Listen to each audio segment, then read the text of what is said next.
Dieu est bon, Dieu est grand. Amen. Je remercie Dieu. Hier, nous étions avec les ados toute la journée. Il y a des héros qui se sont levés tôt, Franck, Alexandra, pour préparer un temps avec des adolescents. Il y avait à peu près 70 adolescents de la région. On était sur Antibes et on a vu une belle relève. Et d'ailleurs, ils sont là, hein, ils sont là-haut. Il y en a même qui servent à la rétroprojection, à la visio, là-haut. On peut remercier les ados de l'aide. D'ailleurs, un petit témoignage, Daniel s'est fait baptiser il y a 2 semaines et il revient la semaine dernière et je n'ai pas eu le temps de vous la montrer, mais il avait une médaille d'or et il me dit « Je me suis engagé avec Dieu, Dieu s'engage avec moi ». Vous savez que la parole de Dieu dit que quand on s'engage avec lui, il nous fait réussir dans tout ce que nous entreprenons. Et il a eu la médaille d'or au championnat de France de voile, c'est juste génial.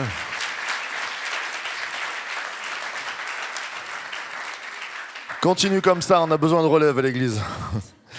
Amen. Je prêchais aux ados sur le fait de... l'avenir, c'est eux. Je veux dire, on se ride, on perd les cheveux, certains plus que d'autres.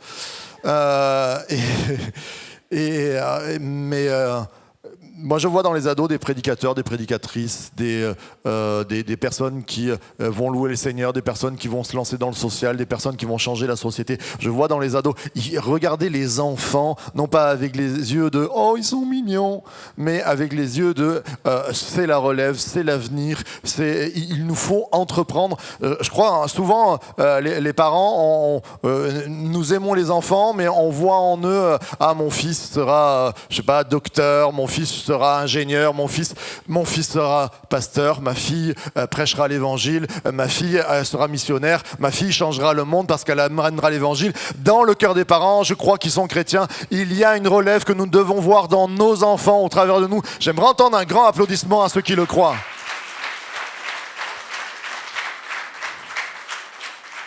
Il est bon de louer le Seigneur. Alors, on continue.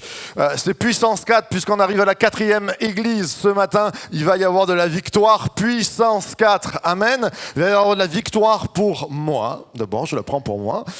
Comme j'ai bossé dessus, je me suis fait du bien. Mais il y a de la victoire pour toi. Alors, retourne-toi vers ton voisin et dis-lui, ce matin, il y a une victoire pour toi qu'à apprendre.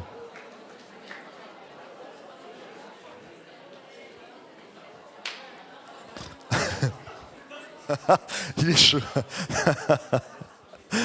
Ouais. Franck, il était prêt à applaudir. Alléluia. Dieu est bon. Il va y avoir des victoires ce matin, j'en suis sûr, j'en suis certain. Je préparais cette prédication autour de... vous savez, quand on est sur la thématique des 7 églises. Et... Pour ceux qui ne comprennent pas, c'est que je dis tout le temps les 7 églises et il ne faut pas faire de liaison. Donc j'ai travaillé, je me suis entraîné dans ma voiture, les 7 églises, les 7 églises. Je répétais. Il faut bien progresser. Et nous avons déjà vu Éphèse où le Seigneur vient dire il faut que ta passion soit réveillée, il faut que tu retrouves ton premier amour. À Smyrne où il a dit tiens bon, même dans l'épreuve, j'ai l'œil sur toi, tu vas être fortifié, sois fortifié. À Pergame, on a vu que Dieu a repris l'Église par rapport à son fonctionnement de vie en disant il y a des bonnes choses chez toi, mais il faut que tu rentres dans une vie où tu émondes. Il faut émonder ce qui n'est pas bon, émonder ce qui veut dire couper les branches qui ne portent pas du fruit ou qui vont empêcher de porter du fruit. Sur un arbre, il y a toujours trop de branches, alors on coupe pour mieux porter du fruit. Et puis, ce matin, on va voir l'église de Thyatire. Thyatire qui... alors, je crois que je l'ai mis là. Non, alors je vais l'amener. Voilà, Thyatire. Vous avez à peu près les 7 villes, donc ça pouvait se faire. C'était d'ailleurs un cercle missionnaire. On pense que les apôtres ont fait un peu en partant d'Éphèse, ils sont partis vers Smyrne, Pergame, Thyatire, Sardes, Philadelphie, Laodicée. Et vous voyez, Thyatire est en plein milieu. Elle se trouvait, c'était une petite ville, c'était pas une grande ville comme on a pu voir Éphèse ou même Pergame. C'était une petite ville, on appelait ça une ville de garnison. Qu'est-ce que ça veut dire une ville de garnison ? On avait de la bonne garniture à manger dedans ? Non. Alors, est-ce qu'il y a des militaires parmi nous? Il y a des ex-militaires ou des militaires? Est-ce qu'il y a des militaires parmi nous? Ah, voilà. Alors, garnison, ça veut dire qu'on y mettait des militaires. Pourquoi? Parce que, en fait, quand les ennemis... Il y avait une route qui était reconnue. On pouvait, quand vous allez à droite, là, vous pouviez avoir une route qui allait jusqu'à Pergame ou une route qui allait à Sardes. Ça faisait un Y et c'était la voie principale d'acheminement de tout ce qui se passait. C'était une route commerciale, mais c'était une route aussi, quand les ennemis arrivaient, passaient par là. Et Smyrne était, on va dire, l'interrupteur, le fusible pour Pergame, Sardes et toutes. C'est-à-dire qu'on avait mis en garnison dans cette ville beaucoup de soldats et on disait, si ça doit attaquer, et ça a souvent attaqué, c'est Thyatire qui prenait en premier. Et Thyatire était vraiment ce fusible. Quand Thyatire était attaqué, tous les autres se disaient, allez, on est prêts. Mais ce qui veut dire que c'est pas quand même sympa d'habiter à Thyatire, quoi. Parce que quand on est le fusible, quand on est le tampon, des fois on dit je fais le tampon, je fais le fusible, ça veut dire que c'est toi qui prends les coups en premier.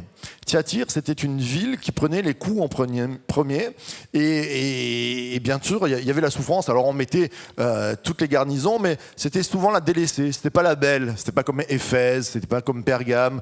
Thyatire, c'était celle qui était délaissée. Et ça va parler à nos cœurs aussi, quelquefois, dans nos vies, il y a on a donné au Seigneur, on a fait des belles choses, mais il y a des choses qui sont comme délaissées. On a été attaqué, on a fait le fusible, on a pris des coups. Et le Seigneur veut te dire encore, l'église où tu es ce matin te dit, elle est là pour te consoler, pour te renforcer, pour te dire, tu n'es pas qu'un fusible, mais tu es précieux aux yeux de Dieu. J'aimerais entendre un grand amen. Alors je reviens sur le texte. On va se lever pour lire la parole de Dieu.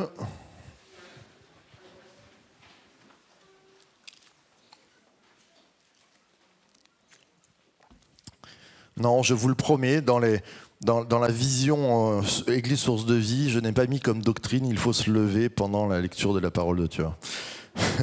C'est juste pour qu'on puisse bien se concentrer. On abandonne les pensées. La parole de Dieu, c'est ce qu'il y a de plus important. Ce qui est annoncé ce matin, c'est là qu'il faut se concentrer. Et Dieu dit, et à l'ange de l'assemblée qui est à Thyatire, écrit, voici ce que dit le Fils de Dieu, qui a ses yeux comme une flamme de feu, et dont les pieds sont semblables à de l'airain brillant. Je connais tes œuvres, ton amour, ta foi, ton service, ta patience, et tes dernières œuvres qui dépassent les premières. Waouh, c'est bon ça, hein? Mais j'ai contre toi, attention, il y a une tartine là, c'est la plus longue des lettres. Mais j'ai contre toi que tu laisses faire la femme Jézabel qui se dit prophétesse. Et elle enseigne et égare mes serviteurs en les entraînant à commettre la fornication, à manger des choses sacrifiées aux idoles. Et je lui ai donné du temps afin qu'elle se repentît.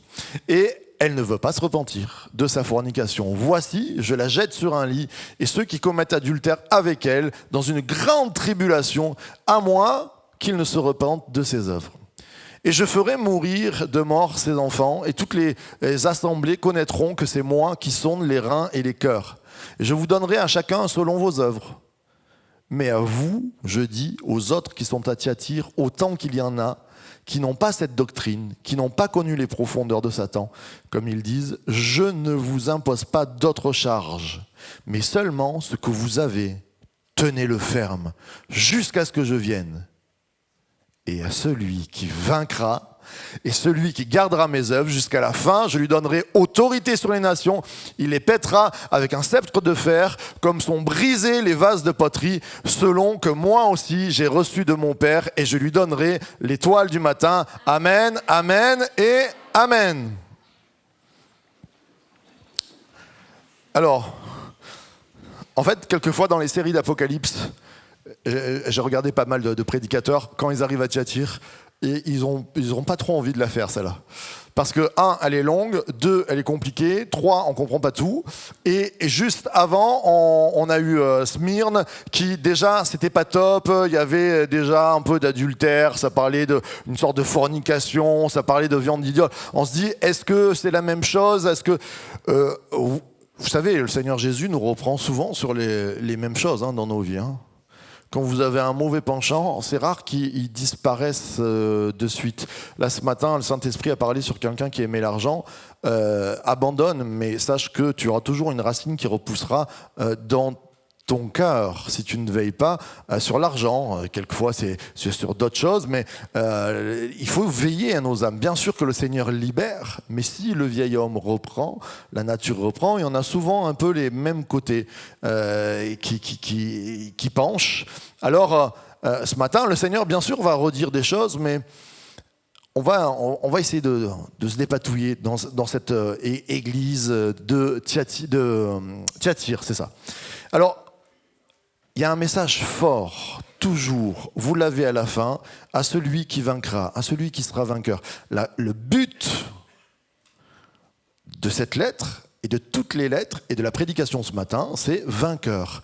Tu es appelé à être vainqueur. Que tu sois jeune, ancien, fatigué ou pas, tu es appelé à être... À gauche, c'était pas ça. Hein. Excusez-moi, mais... Je sais que la gauche est faible en ce moment en France. Non, pardon. On va pas rentrer dans la politique. Bon. On est appelé à être... Alléluia, tout le monde l'a dit, c'est bon. On est appelé à être vainqueur, mais c'est une réalité. Donc quand les lettres sont écrites, je sais que quelquefois on regarde l'Apocalypse, on dit « Oh, j'ai peur !» Et puis on lit Jézabel, tout ça, et puis je viendrai, je briserai, si tu te repens pas, on a tous peur, mais regarde la fin, la finalité, Dieu veut que tu sois vainqueur. S'il vient enlever des mauvaises choses dans les vies des églises et dans nos vies, c'est pour que nous soyons victorieux. Il y a des sortes de parasites qui se greffent à nos vies. Quelquefois, le Seigneur dit « Allez, on va être vainqueurs ensemble ». Alors, premièrement, on va le voir, donc on a vu ça, et j'aimerais parler, la prédication ce matin, c'est « Vainqueur par le Fils de Dieu ». C'est Jésus qu'il nous faut. C'est pas, alors nos efforts, Dieu nous en demande, hein. Je ne crois pas en un évangile. Pierre, dans son 2e épître, va dire « Faites tous vos efforts » pour rajouter à votre foi les bonnes actions. Il y a des choses qu'il nous faut faire. Il y a des efforts à faire. Mais ce n'est pas nos efforts qui vont nous sauver, ni nous transformer. C'est la puissance du Fils de Dieu qui nous rend vainqueurs.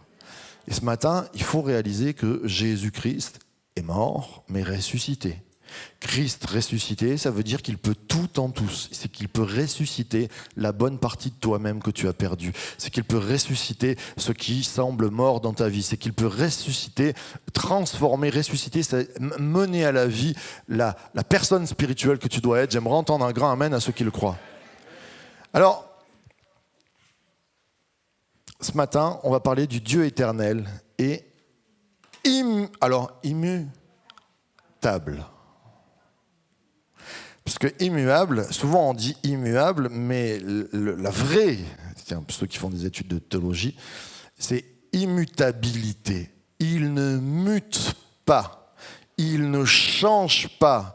Immuable, ça veut dire tu bouges pas. Comme ça, tu bouges pas. Non. Dieu bouge, mais il ne change pas, et on dit qu'il est immutable. Petite culture générale pour les ados, vous pourrez le dire dans une disserte.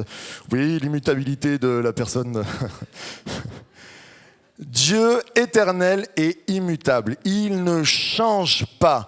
Et ça, on va le voir, c'est important, hyper important. Si Dieu commence à changer, à bouger, à muter, vite courons, nous cacher.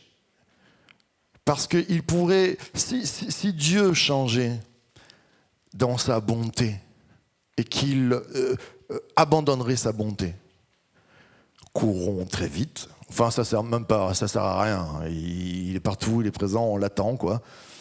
Si il changeait dans une action, s'il revenait en arrière, non, Dieu ne change pas dans son caractère, dans sa personne. Et ça, on va le voir, c'est très très important. Il nous est dit, voici ce que dit le Fils de Dieu, qui a ses yeux comme une flamme de feu et dont les pieds sont semblables à de l'airain brillant, et il pètera avec un sceptre de fer. Il nous est parlé de Dieu, vous savez, on parle souvent de Dieu Père, Dieu Fils, Dieu Saint-Esprit. Il nous est parlé de qui là? Ça va, vous arrivez à lire certains. Au premier rang, derrière, c'est un peu plus dur. Donc, voici ce que dit le Fils de Dieu. Ah oui, pardon, merci. Donc, il nous est parlé du... Ok. On a souvent l'image, et je le dis assez souvent, Jésus dans la crèche. Oh, il est mignon. À minuit, on le met. C'est beau, c'est notre Jésus, tout ça. Alors ça, certains évangéliques vont dire tout ça, mais sauf que dans notre réalité, Jésus il est mignon aussi. Jésus il est gentil, Jésus il est bon, Jésus est mon ami, oui je le sais. Ouais, mais et c'est vrai, c'est une réalité. Jésus a été bébé, Jésus a été enfant, c'est super bien. Jésus, c'est un guerrier tout-puissant qui a un sceptre de fer, qui a des yeux de flamme et qui vient aussi ce matin. Ça, c'est la réalité.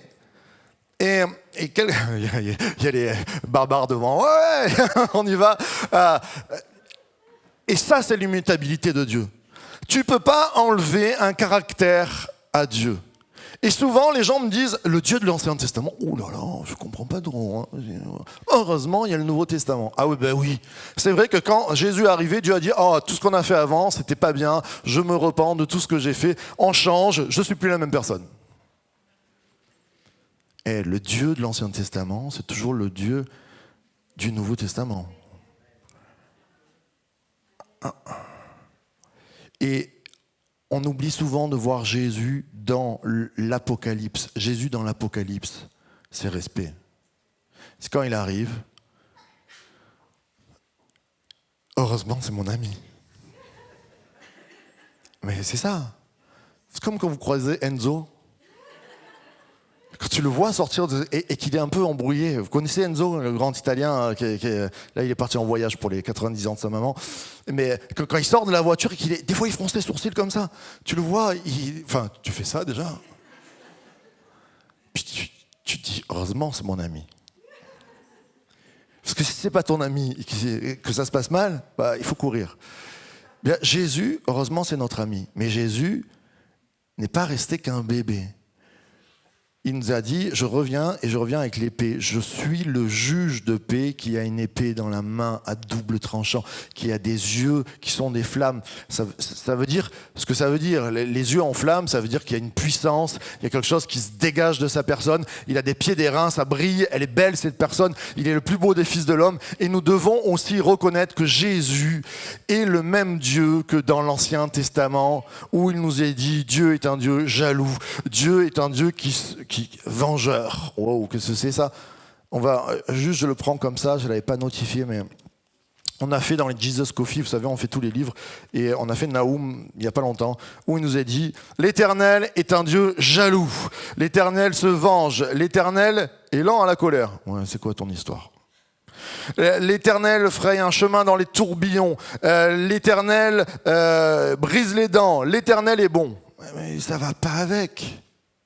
C'est ça l'immutabilité de Dieu. Chez nous, quand tu es en colère, quand tu dois appliquer la justice, tu ne sais jamais l'appliquer. Tu ne peux pas être bon. Et souvent, c'est compliqué. Et on est amis. Quand tu es ami, tu n'oses pas dire les choses. Et pourtant, la parole de Dieu nous dit un ami, c'est celui qui se reprend de l'autre ami. Mais voilà, on a une complexité en nous. C'est que notre caractère fait qu'on est tortueux, on n'est jamais équilibré et on fait mal les choses. Mais Dieu est immutable.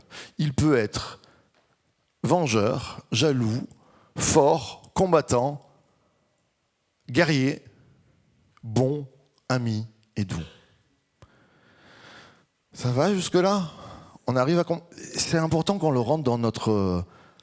Parce que, quelquefois, de prêcher un Dieu qui est tout le temps bon, ça nous fait oublier que c'est un Dieu juste. Et que quand la justice de Dieu s'applique, il a des flammes dans les yeux. Et c'est là où tout se joue ce matin.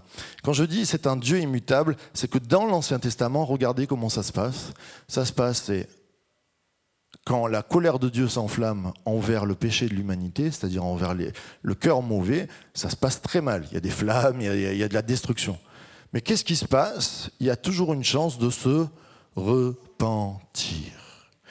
Et là est le déclic, c'est que Dieu est un être entier, il ne change pas. Il y a une clé avec Dieu, pour toi, pour moi ce matin. C'est si tu as fait des mauvaises actions, que tu continues dans ces mauvaises actions, que ton cœur est mauvais, tu as en face de toi quelqu'un qui a un sceptre, qui n'est pas content. Quand il nous a dit que c'est un Dieu jaloux, c'est pas un Dieu jaloux de « Oh, il a un beau manteau, lui, j'aimerais bien lui piquer ». Non, ça c'est l'envie. L'envie est un péché. La jalousie, là, dans ce cas-là, c'est pas un péché. C'est-à-dire qu'il regarde comme un mari qui aimant sa femme en disant « ton cœur est à moi ». Si tu donnes ton cœur à un autre, ça va mal aller. Et c'est ça la jalousie, c'est l'amour extrême que Dieu porte envers nous. Et ce matin, il te dit, la destruction est pour ceux qui ne se repentent pas. Mais si tu te repens, et c'est là où j'aimerais faire comprendre cela ce matin, quand Dieu est entier, que Dieu ne change pas, tu appuies, excusez-moi l'expression, sur le bouton repentance. C'est-à-dire tout ton cœur, tu viens, tu dis, Seigneur, ça ne va pas dans mon cœur, je n'ai pas la force de lutter contre mes addictions, je n'ai pas la force de changer, je ne suis pas quelqu'un de bien en fait, les gens des fois me voient, mais moi au fond de moi je sais qu'il y a des mauvaises choses, mais si tu tires la sonnette d'alarme de la repentance en disant, Seigneur, j'ai besoin de toi, j'ai besoin que tu me transformes, on passe du Dieu avec des flammes dans les yeux à celui qui te prend sur les genoux, à celui qui te, comme nous dit la parole de Dieu, qui met de l'huile sur tes plaies et qui te dit, je suis ton ami, je suis celui qui t'accompagne. Mais il est le Dieu fort. C'est ça, tout ce que vous voyez, les images dans l'Ancien Testament, Jésus a les mêmes dans l'Apocalypse. Il est le Dieu combattant. Et il se lève pour la justice de l'Église. L'Église, on ne la touche pas. Et c'est ce qu'il est en train de dire, on verra avec Jézabel. C'est-à-dire, il y a des choses qui rentrent dans l'Église, il y a des choses qui viennent combattre directement, mais il y a des choses qui rentrent dans l'Église, qui viennent se mettre comme des mauvaises pensées, des choses comme ça, qui viennent détruire la paix de l'Église à l'intérieur. Et Jésus se lève et dit, pas touche à mon Église. Et c'est là où c'est important. Moi, ça m'est arrivé de toucher l'Église, ça m'est arrivé de toucher les ministères, de mal parler, et de me retrouver en face de celui qui tient un glaive et les yeux enflammés et qui te dit, continue comme ça, tu vas finir en salami.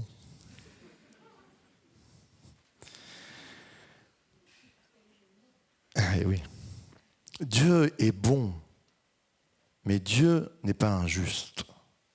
Et ce matin, c'est très important qu'on puisse réaliser cela. On ne touche pas à l'Église de Dieu. On ne touche pas à ses serviteurs. Je ne parle pas de moi, là. Je parle de toutes les personnes qui servent dans l'Église. Et quand on commence à insinuer des choses, à mettre des critiques, des mauvaises choses qui rentrent dans nos cœurs, aïe, aïe, aïe, attention. On a en face de nous, et il nous faut nous repentir, ce Dieu qui est là tout-puissant.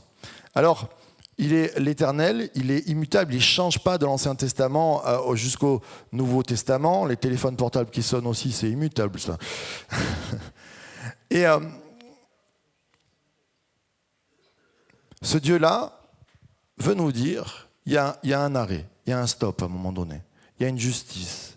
L'Apocalypse est là pour nous parler, il y aura une fin. De quel côté on va se trouver ? De quel côté on aura notre respect, notre honneur? Qui nous auront servi? Nous aurons servi avec joie. Il reprend toutes les églises en disant, vous êtes au top, c'est super bien ce qui se passe dans les églises. Mais il y a des choses qui ne sont pas bonnes, il faut les enlever, sinon, eh bien, ça sera pas bon pour nous. Il est ce Dieu éternel et immutable, l'Église aussi a un message immutable. C'est-à-dire que nous bougeons dans notre forme, dans comment on fait l'Église. Et Dieu a fait cela. C'est-à-dire que Dieu s'est présenté sous différentes manières. Il est venu en Jésus-Christ, il s'est incarné pour nous faire passer le message mieux que dans l'Ancien. Il y a tout un développement dans l'Ancien Testament, et puis l'aboutissement du message de Dieu se passe au travers de Jésus-Christ. Et puis après, Jésus est parti, il nous a laissé son Saint-Esprit. Et Dieu est toujours en mouvement. L'Église est toujours en mouvement pour amener la bonne nouvelle à ceux qui sont au dehors, en disant voilà, je crois que l'Église, c'est pasteur Claude Wood qui est là, elle est là pour bénir ceux qui sont fatigués au dehors, pour consoler tous ceux qui viennent, et puis elle est là pour affliger ceux qui s'endorment dans l'Église. Nous sommes là, certains vous là. Il faut se réveiller les frères et sœurs, ça c'est sûr, mais la forme, elle changera toujours de l'Église. Cette église-là, un jour, elle sera peut-être différente. Elle a été différente. Vous étiez à Saint-Raphaël, maintenant elle est à Fréjus. On bouge dans les actions, on bouge dans mais le message de l'église, il est immutable, il ne bouge pas. C'est toujours le même. Et en ça, on va voir, c'est ce qui est reproché à notre chère Thyatire. Tu laisses faire la femme Jézabel, qui se dit prophétesse, et elle enseigne et égare mes serviteurs en les entraînant à commettre la fornication, à manger des choses sacrifiées aux idoles, et je lui ai donné du temps afin qu'elle se repentît, et elle ne veut pas se repentir. Tu laisses faire. Alors, c'est compliqué parce que dans nos églises, souvent, j'ai entendu parler de celle-ci, c'est une Jézabel. Dès qu'il y avait une femme qui prenait un peu la parole ou qui avait un petit peu de caractère, c'était une Jézabel directement. Les frères et sœurs, alors il y a des Jézabos de partout aussi. Hein.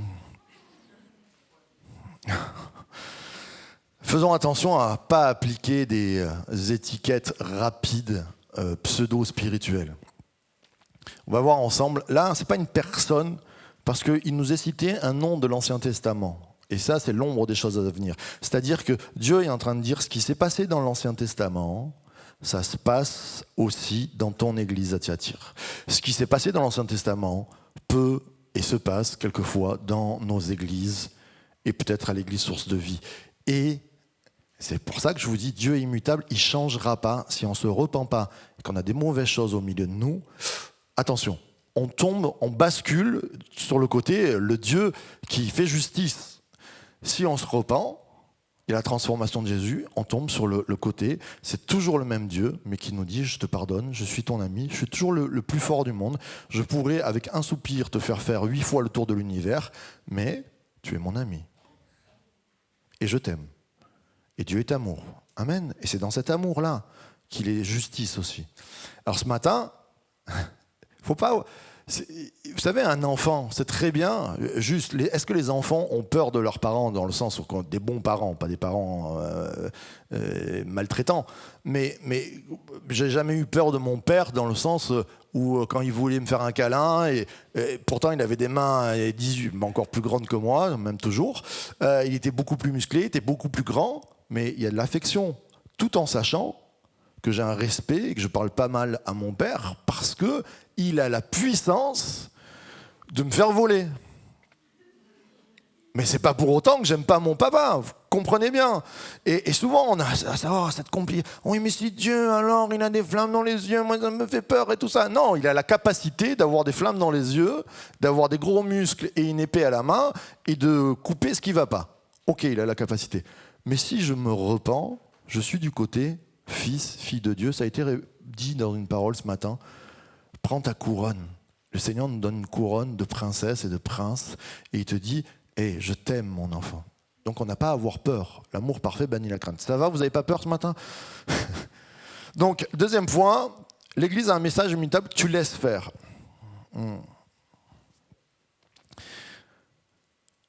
Jézabel, dans l'Ancien Testament, on le voit, c'est la femme du roi Akab. Akab, c'est un des rois dont l'histoire est la plus longue. Salomon a une histoire plus courte qu'Akab. Donc on se dit, Akab, top. Ben non. Akab, pas top du tout. C'est un des pires rois qui ait existé. Extraordinaire de lire cette histoire, parce que Akab, il a la plus longue histoire et en même temps il a la plus mauvaise. Et le Seigneur veut nous montrer dans l'Apocalypse en nous disant, regarde l'histoire d'Akab, je prends bien soin de détailler sa vie pour te dire, ne sois pas un Akab, parce que Akab s'est marié à Jézabel, et que dans sa vie tout va mal, souvent à cause de Jézabel. Et Akab, c'est celui qui laisse faire, il va se faire avoir. Et quand Jézabel parle, et c'est fou parce que vous avez un roi comme Saül. Saül, c'était un homme au cœur de Dieu extraordinaire. À un moment donné, il tourne mal. Et dans sa vie, il n'y a pas de repentance, de vraie repentance. Ça va mal se passer pour Saül. Et Dieu attend toujours la repentance, dans l'Ancien ou le Nouveau Testament. Akab, à un moment donné, tout mauvais qu'il est, il va se repentir, il tombe à genoux face à Élie, et il dit, s'il te plaît, prie ton Dieu, c'est pas possible, ça peut pas se passer comme ça. De tout son cœur, il revient, et Dieu dit, ouais, c'est bon, on pardonne. Il a appuyé sur la sonnette d'alarme de la repentance, on passe. C'est fou l'histoire d'Akab. Relisez-la dans les rois. C'est extraordinaire de voir comment Dieu pardonne à Akab. Parce qu'il tire la sonnette d'alarme de la repentance. Mais il va continuer à laisser faire Jézabel. Alors, je ne sais pas pourquoi toujours dans les représentations de Jézabel, on a toujours une belle femme avec des tresses, là, waouh, wonderful. Il ne nous a pas dit que c'était une belle femme. Hein. Pas dit que c'était une belle femme, Jézabel. C'est fou l'imaginaire populaire. On s'attend toujours, mais s'il faut, c'était une sorcière méchante, comme ça. Hein. Moi, je la vois plutôt comme ça, une teigneuse, là. Elle ne pouvait pas supporter Élie. Et elle fait la guerre au prophète. Qu'est-ce qu'elle fait en Israël?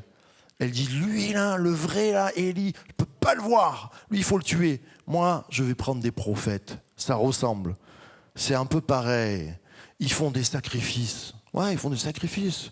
Si tu ne connais pas trop la religion, tu vois les gars, ils prennent des moutons, font un sacrifice, ils font un feu, il y a des prophètes, ils lèvent les mains, tout ça. Ouais, ça ressemble, hein. Mais ce n'est pas des prophètes pour Dieu, le vrai Dieu, avec un cœur. Et elle va tout doucement mettre des choses comme ça et faire la guerre aux vrais prophètes. Et Jézabel, on voit qu'elle a un pouvoir. Alors, souvent on dit qu'elle a un pouvoir de séduction. Non, elle a un pouvoir elle effraie. Elle met la peur dans le cœur d'Élie, le plus grand prophète de l'Ancien Testament. L'homme qui fait tomber le ciel, le feu du ciel. C'est extraordinaire. Et il est face à l'autel, les autres, ils essaient, ils dansent autour, les faux prophètes, et le feu descend jamais. Lui, il arrose son autel et il dit, vous allez voir Dieu. Et puis il dit, au nom de Dieu, que le feu descend sur l'autel, même trempé, ça prend feu, ça brûle. Il nous a dit que l'armée vient l'arrêter à un moment donné, et il lui dit, homme de Dieu, descends. Et lui, il se penche, il dit, homme de Dieu, que le feu descende sur vous, tout le monde brûle. Bon, c'est Élie, quoi. Et on se dit toujours cette question, pourquoi cette femme, elle va parler et il a peur, il fuit, il veut mourir. C'est fou. Mais elle a une force, cette femme. Elle a quelque chose en elle qui dégage il va rentrer dans un compromis. Et moi, j'aimerais parler à nos cœurs ce matin. Là, on rentre dans le sérieux de la prédication. Il y a des forces qui viennent mettre du compromis dans nos vies. Des fois, on est prêt à défendre l'évangile jusqu'à la mort sur certains points. On est intouchable, on est immutable. Puis quand c'est ton fils, ta fille, ou ton mari, ton époux, qui te prend par les sentiments sur certains... Combien j'ai vu d'églises commencer à pencher parce que les sentiments nous ont pris, et alors on jugeait tous les autres, mais quand ça nous est arrivé, que c'est la femme ou les enfants ou le mari, qui là, on commence à changer la théologie. On commence à changer nos croyances. On commence à ne plus être immutable et le message change. Et c'est là où Dieu est en train de dire, Jézabel, c'est celle qui fait changer le point de vue parce que tu la laisses faire. Et des fois, vous savez, si là, quelqu'un se lève et dit « Oui, moi je ne crois plus en la Sainte Seine », tout le monde dit « Ah, mais quand même !» Presque on le lapide, quoi. Mais on ne va pas se laisser faire. Mais quand... quand c'est quelqu'un que tu aimes bien, quand c'est un de tes responsables qui vient, ou quand c'est tes enfants, c'est ce que je dis. Là, Akab, c'était sa femme. Elle dormait tous les jours avec lui. Et à ses oreilles, elle devait lui dire des choses petit à petit. Et petit à petit, il divaguait. J'aimerais qu'on puisse réfléchir à ce qui nous a fait changer de point de vue. Est-ce que c'est la grâce de Dieu? Des fois, on était trop dur, il est vrai. Moi, en tant que pasteur, je vous le dis, j'ai dû me repentir plein de fois. Parce que des fois, j'étais trop mou. Parce que des fois, face à des situations, tu te dis, waouh, j'aime trop la personne, j'ose pas lui dire, ça va lui faire du mal. Pourtant, la parole de Dieu, elle nous dit, waouh, c'est ça. Des fois, ça m'est arrivé aussi d'être trop dur sur un coup comme ça, où on a changé parce qu'on est agacé. Le Seigneur va dire, je connais tes œuvres, ton amour, ta foi, ton service, ta patience. Combien de fois on a perdu patience parce que des gens nous ont fatigués? Et ça tapait. Et on a changé notre doctrine. On s'est dit, lui, prochaine fois que je le vois, moi, ça m'est arrivé, quelqu'un qui me cassait les pieds, et je suis pas comme ça, je me prépare jamais, j'ai pas de répartie, moi. Mais là, je me suis préparé. J'ai dit, je le croise, je le coupe en deux. Et je l'ai coupé en deux. Et cette personne, elle était vraiment forte, moi, elle m'impressionnait. Donc je me suis préparé, j'ai dit, je la coupe en deux. Quand je l'ai coupé en deux, j'ai vu son visage, parce que j'ai sorti un truc qu'il fallait. C'était une arme infaillible. J'ai vu son visage se décomposer. Je suis rentré chez moi, j'ai dit, t'as été méchant. Aux yeux du monde, c'était légitime. Le gars, il me fatiguait depuis des années. Aux yeux de Dieu, j'ai été méchant. C'est-à-dire, Dieu revient là, il me coupe en rondelles. Et j'étais obligé de demander pardon. Dur. Ça vient te chercher, là, quand tu fais... Parce que là, on change nos positions. Tu sais, quand tu fais du mal, que tu sais que tu as fait du mal, c'est pareil que quand tu es trop doux. Hein. C'est exactement... Tu vas changer ta position. Tu dis, ah ouais, non, mais tu sais pas les années, combien de fois il m'a cassé les pieds. Et puis, voilà. Tiens, ça fait du bien. Mais non, ça fait pas du bien d'être méchant. Reprendre, oui, ça fait du bien. Être méchant, ça fait pas du bien du tout. Et quand on est trouvé méchant, on est trouvé indigne, on est trouvé impur, on est de côté. Pareil quand on est trop mou. Moi, j'ai une tendance à me dire, j'aime bien être ami avec tout le monde. Donc quand ça va mal, je me dis, ouais, bon, allez, on va laisser passer, quoi. Des fois, tu peux pas laisser passer. Comme dirait Carole, il faut confronter. Se cache, c'est comme ça. Et oui, il faut confronter des fois. Et ça nous fait pas. Vous savez, quand un pasteur doit confronter du péché, c'est-à-dire des choses qui sont. Souvent, on a vu les péchés, les addictions, tout ça. Non, il y a des péchés qui sont plus graves que ça. L'égoïsme. Des fois, je dois parler avec des gens, mais je vous le dis, c'est pas. Moi, j'aime pas confronter, quoi. Je suis là, j'ai un nœud dans le ventre, je vais 3 fois au WC. Si on pouvait tous être amis, Seigneur Jésus, reviens dans la minute, s'il te plaît. Mais non, il faut confronter. Parce que sinon, on est pécheur aussi. Alors on confronte pas on n'est pas des cow-boys. C'est là où je dis, on n'est pas des cow-boys. Et il nous faut l'immutabilité de Dieu. C'est-à-dire que Dieu, il reprend, mais derrière, il est amour. Il dit, repens-toi et je t'aime comme jamais. Et tu as toujours ta place. Et il y a quelque chose en nous qui doit faire qu'il y a des choses qui ne passent pas et elles passeront jamais. Aujourd'hui, le monde change, la parole de Dieu ne change pas. Hein. Voilà, je ne vais pas faire 18 000 minutes là-dessus. Mais attention aux faux enseignements, aux faux sacrifices, aux tueurs d'appels. Dans nos églises, des fois, on a tué des appels. On était des Jézabel quand on tue les appels. C'est pour ça que je dis les enfants. Le Seigneur dit, si vous faites tomber un petit qui est plein de joie, qui veut servir Dieu, vous le faites tomber parce que tu ne veux pas lui laisser ta place, il vaudrait mieux qu'on accroche une meule, c'est-à-dire une pierre énorme qui pèse des tonnes à ton cou et qu'on te jette dans la mer. Imagine, on se la refait, vous êtes déjà allé en Israël ou même ici, des fois en Provence, vous voyez les meules pour faire les olives, là, l'huile d'olive, elles sont énormes. Le Seigneur dit, il vaut mieux qu'on te l'attache au cou qu'on te jette à la mer. Enfin, je trouve que c'est déjà balèze. Entre toi et moi, si on me met une pierre et qu'on me jette, je sais que je ne vais pas revenir de la mer, je sais que peut-être la pierre va m'écraser dans le sable, enfin un truc de dingue, quoi. Le Seigneur dit, il vaudrait mieux ça. Qu'est-ce que c'est le pire, quoi? Parce que le Seigneur sera très en colère quand on fait tomber des petits. Je les ai vus dans les églises, les petits tomber, parce qu'on ne laissait pas la place. Parce qu'on n'était pas des Moïse, mais on était des Saül. Moïse, il fait lever un Gédéon. Saül, il veut tuer un David. Combien de fois on a été des Saül, les frères et sœurs? Là, il faut se repentir. C'est hyper méga grave, quoi. Parce que là, on n'a plus l'ami et le Jésus tout doux. Amen. Je connais tes œuvres, ton amour, ta foi, ton service, ta patience, tes dernières œuvres qui dépassent les premières. Le Seigneur encourage l'Église et il dit, je vois les œuvres, je vois, mais ne laisse pas faire un faux évangile prendre sur toi.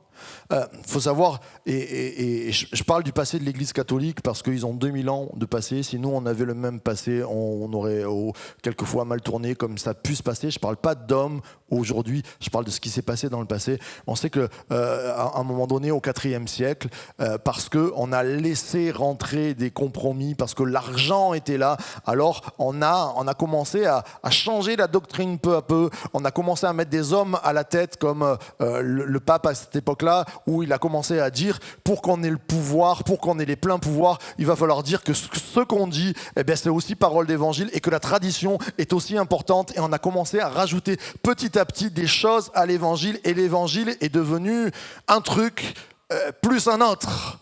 Et ça, Dieu dit, rajoute pas un iota. On ne peut pas rajouter aujourd'hui parce que la façon de penser, on doit s'adapter.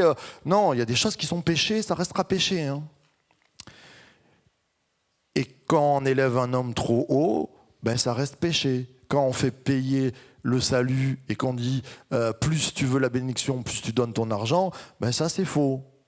Pourtant, tu donnes ta dîme parce que tu aimes l'œuvre de Dieu. Mais un jour, une sœur me dit, je dis, imaginons, le Seigneur, il vous dit, ce que tu as mis de côté là, tu as mis 100 000 euros de côté, eh bien, donne la moitié à l'église. Alléluia.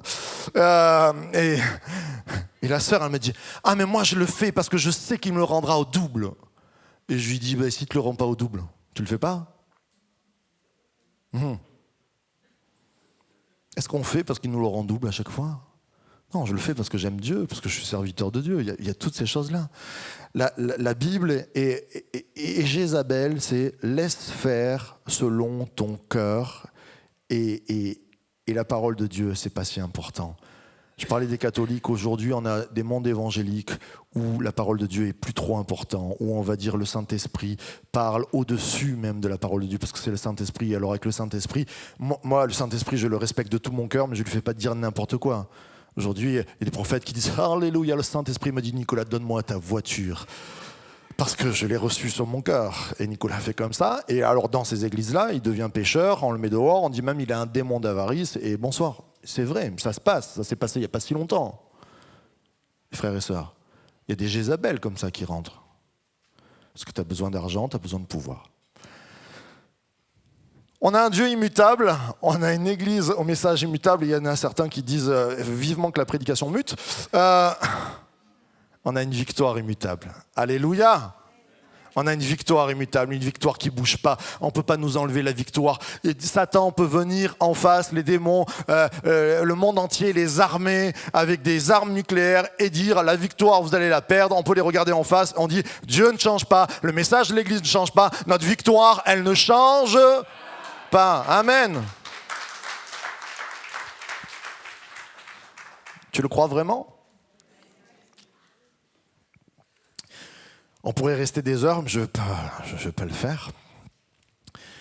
Mais ce matin, se dire, Seigneur, tu vois nos cœurs, il faut qu'on se repente. Ça, on veut la victoire. Et ça, c'est pas parce que tu as 100 ans dans l'église. Hein. C'est peut-être le premier jour où tu viens, mais on a tous besoin de victoire. On a besoin que notre vie elle aille mieux, on a besoin que notre vie change, on a besoin de voir des belles choses. Et Dieu te dit, repens-toi. Tu viens pour la première fois. Se repentir, c'est peut-être pour toi dire, je ne croyais pas en Dieu, aujourd'hui j'y crois. C'est ça, se repentir. Changer d'avis. Je marche sur un chemin, je me dis, oh non, en fait ce chemin, il y a mieux. Il y a celui de Dieu. Ou non, ce chemin, il n'est vraiment pas bon parce que Dieu me le dit. Je me détourne et j'y vais. Dieu sait que tu es imparfait. Dieu sait que tu as des choses qui sont pas bonnes dans ton cœur. Il ne vient pas t'accabler ce matin en disant c'est pas bien, c'est péché et tu t'en sortiras pas. Non, il vient te dire tu vas t'en sortir parce que je suis fort et que je vainc ces choses-là. Je suis venu comme celui qui vainc, qui vient mettre une victoire dans ta vie. Et il nous a dit Thyatire, et celui qui vaincra, et celui qui gardera mes œuvres jusqu'à la fin, je lui donnerai autorité sur les nations. Il les pètera avec un sceptre de fer, comme sont brisés les vases de poterie, selon que moi aussi j'ai reçu de mon Père, et je lui donnerai l'étoile du matin. Et beaucoup de choses, elle est longue cette lettre, on pourrait parler même à un moment donné de ceux qui adorent Satan, tout ça. Il y a encore la secte des Nicolaïtes qui était là, qui se penchait trop sur la tension. J'en parlais la dernière fois avec des frères et sœurs. On ne veut pas voir Satan partout, mais on sait qu'il existe et qu'il vient combattre et qu'il nous met des choses qui viennent titiller notre chair, qui viennent titiller notre esprit. Mais il nous est dit à celui qui vaincra, celui qui gardera son œuvre jusqu'à la fin, je lui donnerai autorité sur les nations. C'est intéressant. C'est étrange quand on parle de cela aujourd'hui à la présidentielle. Étrange aussi cette parole qui nous a été donnée ce matin. Je ne sais pas qui va monter. Je suis pas là, je fais pas le prophète là-dessus. Mais ce que je sais, c'est que celui qui a autorité sur les nations, ça nous a été répété ce matin, c'est Jésus. Et que la parole de Dieu nous dit que ceux qui sont mis en place à la tête, eh ben, ils sont mis forcément dans un plan que Dieu a déjà prévu. Et en plus, il nous demande de prier pour les autorités. Même si vous ne les aimez pas. Ah oui. C'est la parole de Dieu. Donc comme moi, je n'ai pas envie de me repentir tous les matins parce que je ne prie pas ou que je suis en colère. Eh oui, fais attention à ce qu'on fait. Hein. Ce qu'on dit. Président de la République, tu dois le respecter. Monsieur Macron, encore aujourd'hui, s'il est encore là, tu dois le respecter.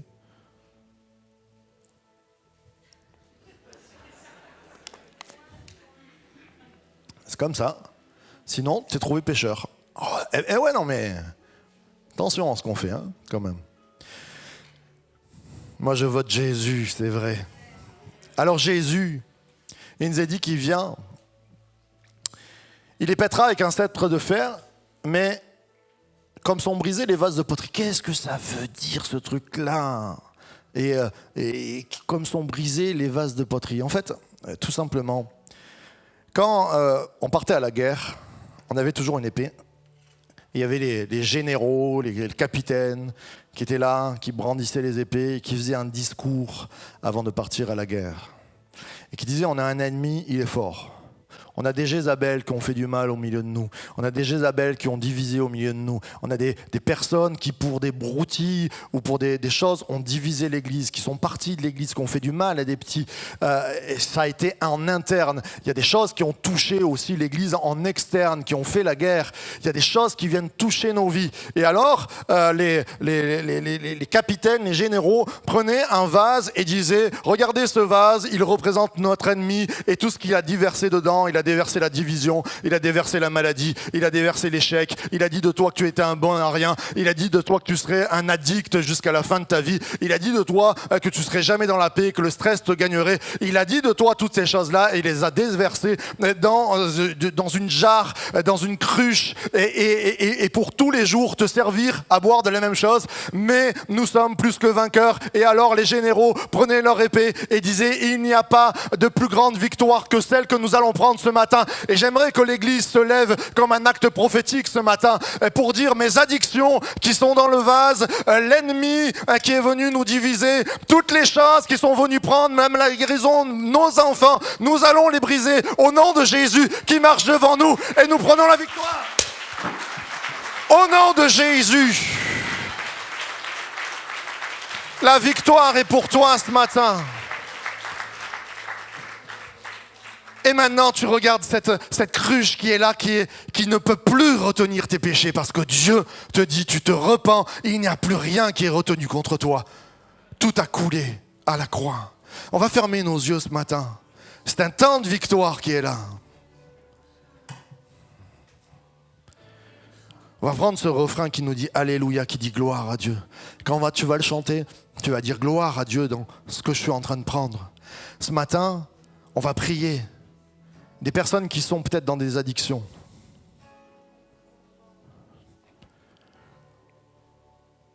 Depuis trop longtemps. Qui te gâchent, qui te pourrissent la vie. On a les yeux fermés, moi je ne regarde pas, mais lève ta main devant Dieu en disant, Seigneur, viens briser le vase de l'addiction. Peut-être qu'il y a des choses où tu as été trop mou. Il y a des Jézabel qui sont venus dans ta théologie, dans ta doctrine, qui ont fait que ouais, tu le sais dans ton cœur, tu as été ou trop méchant ou trop mou. Tu lèves la main devant Dieu en disant, Seigneur, rends-moi fort ce matin. Rattrape le coup, fais quelque chose pour moi. Seigneur Jésus, je lève la main pour que dans cette situation, oui, ta parole revienne dans mon cœur et que je sois trouvé juste devant toi. Puis il y a des personnes qui ont besoin d'un renouvellement, de trouver Dieu ce matin ou d'être ressourcés par Dieu parce qu'ils ont été vidés par les batailles et que l'ennemi a versé des mauvaises choses dans leur vie. Et quand tu lèves la main, c'est comme cette jarre qui vient d'être brisée. Notre Père, nous sommes devant toi, toi qui nous as envoyé Jésus. Jésus comme un enfant, Jésus comme un ami, mais Jésus qui se lève aussi pour nous défendre. Toi qui es appelé le Dieu vengeur, dans l'Ancien Testament, tu es Christ vengeur pour nous venger de nos péchés, pour nous venger de nos afflictions, pour nous venger de tout ce qui fait du mal et la guerre à notre âme. Et nous levons nos mains ce matin en disant, Seigneur, nos familles ont été détruites, nos vies ont été détruites, nos églises ont été détruites, mais nous disons basta au nom de Jésus, par le Saint-Esprit. Nous crions à Dieu et nous disons, Alléluia, à toi la gloire, parce que tu prends la victoire ce matin, Alléluia.